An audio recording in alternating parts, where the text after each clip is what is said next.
নায়িকাদের বন্ধুত্ব নিয়ে বলিউডে সবসময় থাকে প্রশ্ন। জোয়া আখতারের সিনেমা দিল ধড়কনে দোর সেটেও দেখা মেলে সেই টানাপোড়েন। এক প্রসঙ্গকে ঘিরে আনুশকা শর্মা ও প্রিয়াঙ্কা চোপড়ার মধ্যে তৈরি হয় মতবিরোধ, যা গড়ায় সরাসরি তর্কাতর্কিতে। কেন্দ্রবিন্দু ছিলেন অভিনেতা দর্শন কুমার।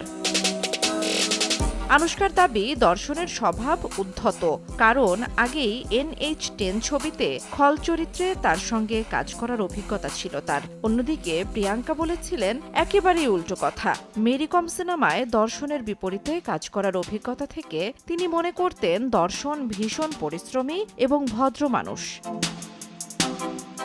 এ নিয়ে দর্শন নিজেই ব্যাখ্যা দেন এক সাক্ষাৎকারে। তার ভাষায়, দুই তারকা অভিনেত্রী তার প্রসঙ্গে আলোচনা করছিলেন। প্রিয়াঙ্কা বলছিলেন তিনি দক্ষ অভিনেতা, ভালো মানুষ। তখনই আনুশকা মন্তব্য করেছিলেন, জীবনে এর চেয়ে উদ্ধত মানুষ তিনি দেখেননি।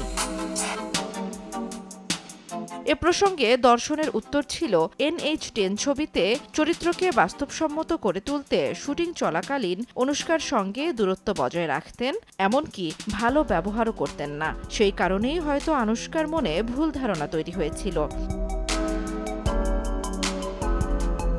জান্নাতুল দোলনা, সময় সংবাদ।